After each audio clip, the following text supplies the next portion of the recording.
Je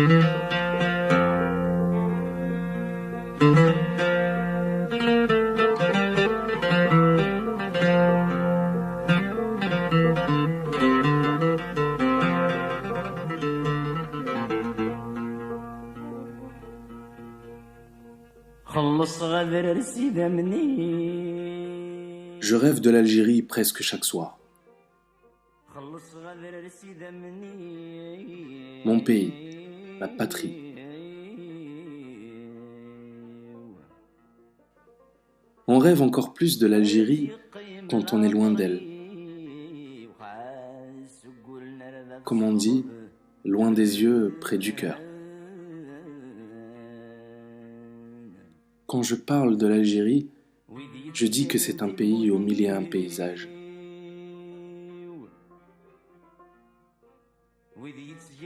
C'est un pays caméléon.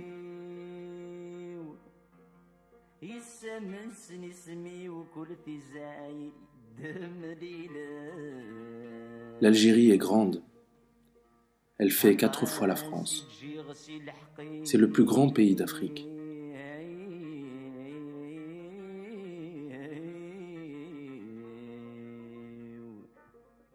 Au-delà de sa beauté, c'est aussi un pays riche, de par ses ressources naturelles et ses gisements qui sont parmi les plus importants dans le monde.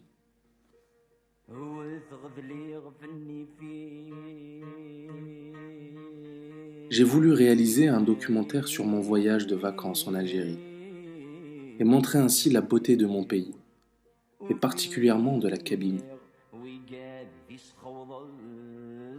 Connue dans l'histoire et jusqu'à ce jour pour son insoumission. Elle est peuplée par les Kabyles, qui sont les Berbères, Imaziran, qui signifie homme libre ou homme noble.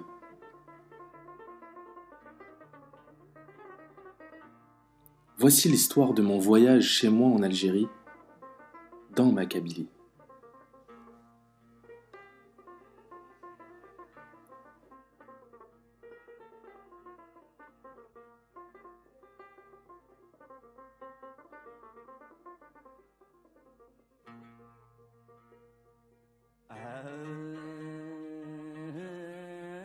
Je m'appelle Massinissa Bouharouj et une de mes passions, c'est la vidéo. Je suis né en Kabylie, plus exactement en Petite Kabylie, dans la ville de Sedouk, située dans la vallée de la Soumam, connue pour son empreinte historique, pour avoir accueilli le fameux congrès de la Soumam, qui a permis de structurer et organiser la révolution algérienne.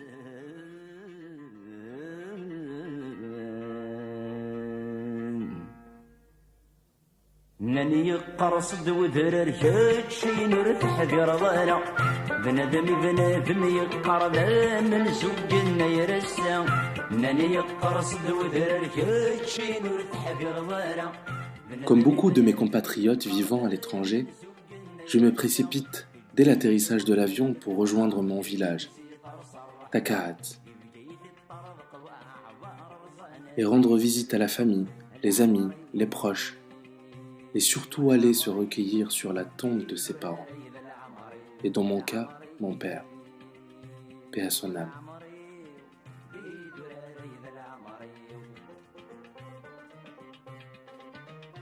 Ce village a toute une histoire à lui seul. Pourtant, il ne compte que 2000 habitants. Pendant la guerre d'Algérie, il a été violemment réprimé par l'armée française. Il n'y a pas une famille qui n'a pas un martyr mort pour la liberté de l'Algérie. Il est aussi connu pour la générosité, l'entraide et la solidarité de ses habitants. C'est mon village, là où je me ressource. J'aime les oliviers qui l'entourent, je le trouve beau et j'en suis fier.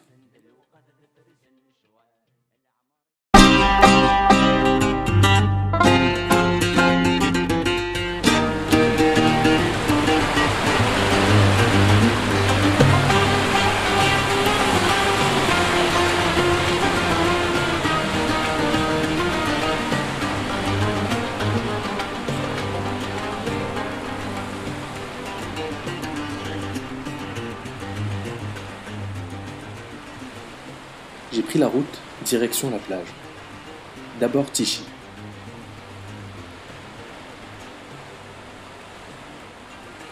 Je ne sais pas pourquoi, c'est l'une des premières plages sur laquelle je me rends, à chacun de mes voyages. Sans doute car c'était la plage où j'allais en famille quand j'étais petit, et aussi toujours attiré par la beauté de son rocher.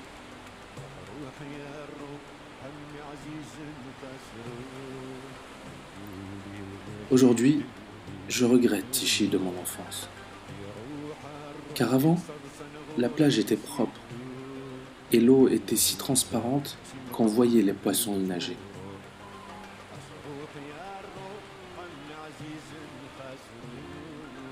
J'ai été frappé par le nombre de débris, de sacs plastiques et de poubelles jetées à même le sable. Ce jour-là, je n'ai pas pu vraiment profiter de la mer. Elle était agitée, comme si elle était énervée. Énervée d'être aussi maltraitée. Elle donne un paysage magnifique et on lui rend en contrepartie des poubelles. C'est l'image que j'ai eue à ce moment-là.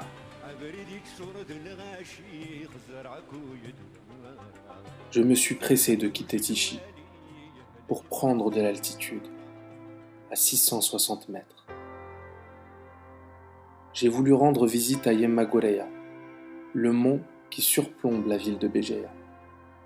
Yemma veut dire mère en kabyle. Gouraya signifie protectrice de la montagne. Le mont porte ce nom car la légende dit que c'est une femme sainte et aimée de tous qui s'est allongée au sommet de la montagne pour son repos éternel. Elle protège la ville, ses habitants et ses visiteurs. J'aime cet endroit. Nous sommes coupés de tout. Les paysages qui nous entourent sont magnifiques. L'air est pur et la vue est fabuleuse.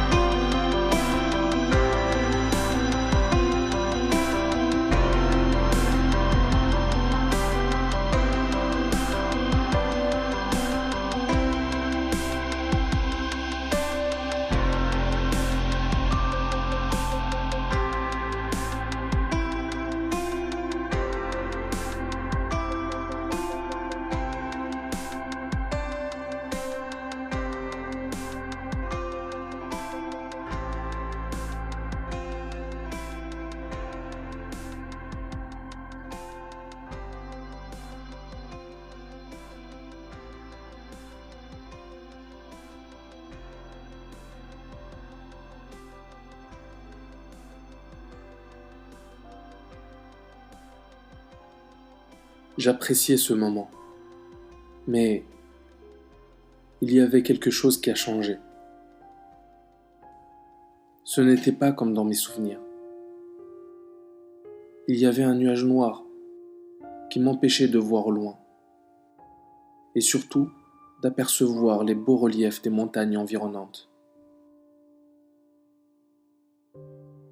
Ce n'est pas le temps qui fait des siennes.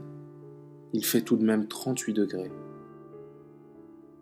J'ai une idée sur ce qui est arrivé.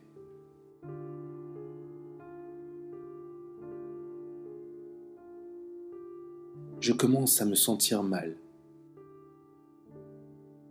J'ai la peau qui colle. Je transpire. Je passe ma main sur mon bras. Une couche de gras s'y est collée. J'étouffe.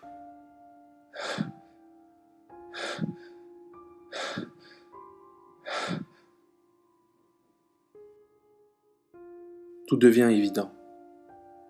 Cette pollution insupportable, ce gras qui se dépose sur le corps, cette sensation d'étouffement, tout cela est dû aux milliers d'hectares de forêts brûlées un peu partout en Kabylie. Je suis triste, très triste. Notre environnement a pris un sacré coup. Le lendemain, j'ai voulu voir ça de plus près. J'ai souhaité me rendre compte de mes propres yeux de l'envergure des dégâts, les causes de cette atmosphère insupportable. Direction les hauteurs d'Adkar. Plus nous avançons sur cette route, plus le paysage change. Nous rencontrons les premiers arbres brûlés. Une odeur non habituelle traverse nos narines. Le paysage paradisiaque du début se transforme peu à peu en un environnement apocalyptique. Mon Dieu, que s'est-il passé ici ?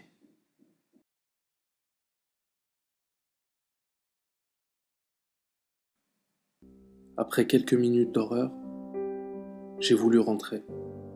Je n'ai même pas voulu sortir tous mes appareils pour filmer cela. Le demi-tour s'impose. J'avais honte, tellement honte. Ce sentiment était en moi. Je m'en voulais. Je ne savais pas pourquoi. Ai-je une part de responsabilité dans tout cela ? Un silence assourdissant envahit la voiture. Pendant toute la descente. Mais au fond de moi, je criais. J'étais enragé. J'ai voulu tout arrêter. Mais je ne pouvais pas. Je n'avais pas le droit de me taire. Non. Je devais réaliser ces images. Les gens doivent voir l'ampleur des dégâts et prendre conscience du massacre.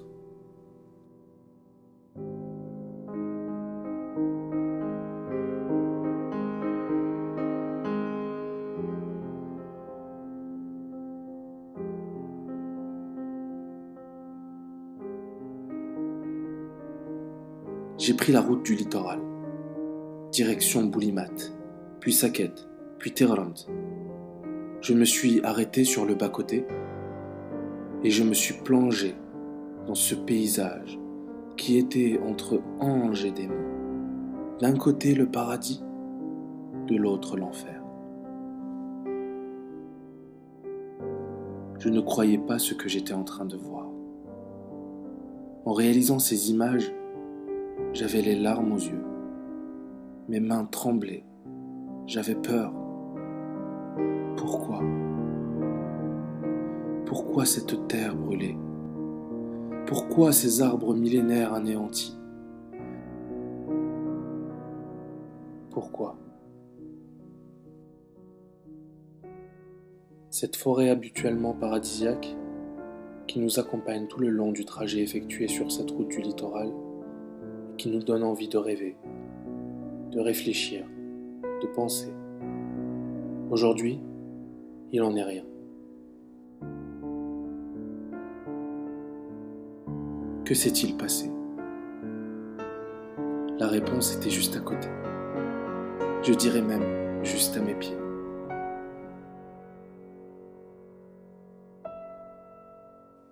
Des déchets, des bouteilles, des sacs plastiques, des canettes, des cartons, encore et encore. Chaque centimètre est rempli d'ordures. Quel gâchis. Qu'a-t-elle fait cette terre pour mériter cela ? Cette terre pour laquelle nos ancêtres ont sacrifié leur vie, tout ce qu'ils avaient, et même abandonné leur famille, pour nous transmettre une terre, un pays, une richesse. C'est donc comme cela que nous les remercions ? Je ne peux pas le croire.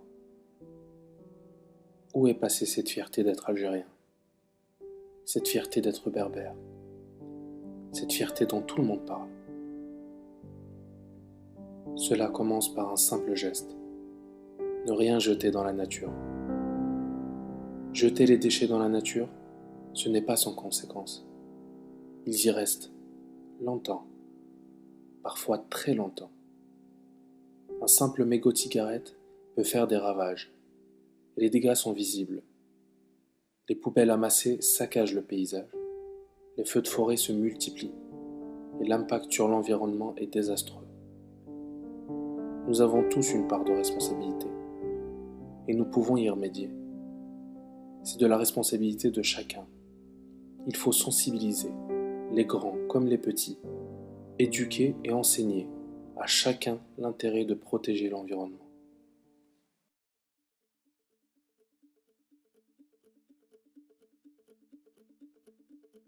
Je décide de poursuivre mon voyage et profiter un peu de mes vacances.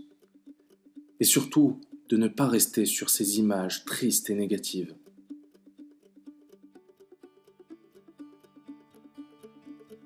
Je continue sur cette route du littoral pour arriver à la ville de Tigzirt, qui veut dire île en berbère.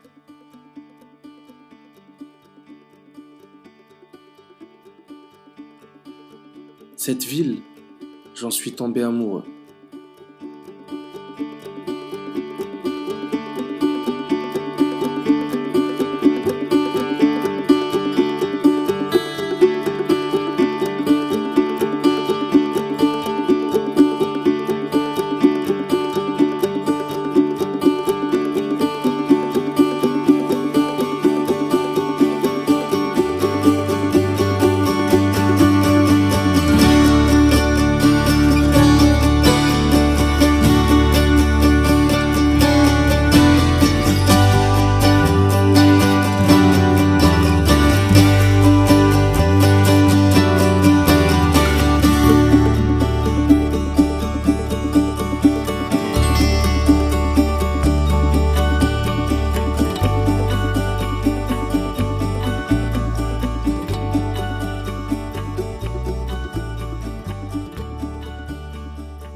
Tigzirt, c'est aussi et surtout un îlot d'une beauté resplendissante et qui symbolise l'ensemble de la région.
Tigzirt dispose d'un patrimoine archéologique visité chaque année par de milliers de personnes. Vestiges de la cité romaine, les bâtiments romains sont encore dressés, certains en ruine, mais toujours là.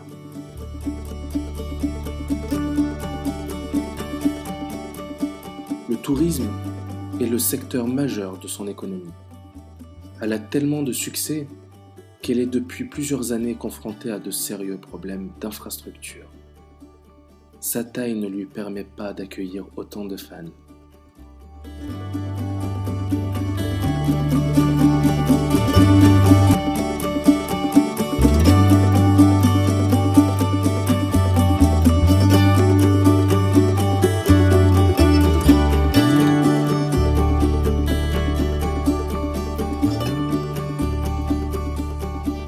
Je prends la route pour aller non loin de Tigzirt.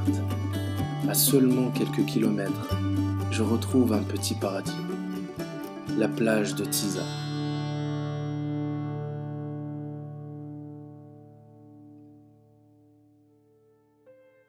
Avant d'accéder à cette petite plage de galets, il faut franchir quelques obstacles. et faire quelques efforts pour descendre jusqu'à elle.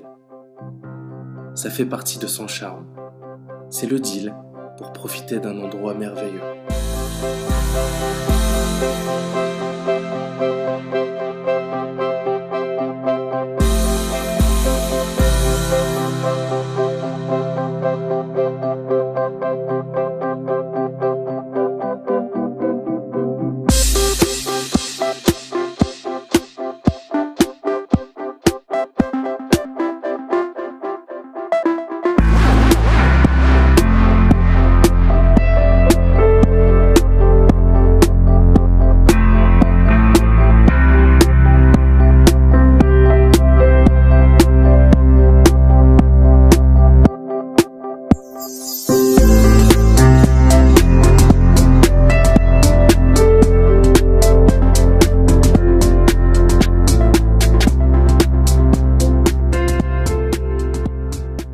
La mer est calme, l'eau est translucide et d'un bleu éclatant. J'ai visité cette fameuse grotte. Elle y est creusée naturellement, à même la roche. Elle est fantastique. Avant d'entrer, nous avons quelques palpitations au cœur, sans doute liées à une peur qui est dans l'inconscient. Moi, j'avais peur. J'avais peur que tout s'écroule. Un peu de courage. Puis, on est immergé dans la beauté de la grotte.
J'ai rencontré les habitués de cette plage. Ce sont des personnes formidables. Ils sont accueillants et pleins de vie, un peu à l'image de toute la jeunesse algérienne. Ils connaissent le moindre coin, le moindre rocher, pour l'escalader à la force des bras. Arrivé tout en haut, quelques exercices physiques, puis c'est le grand saut.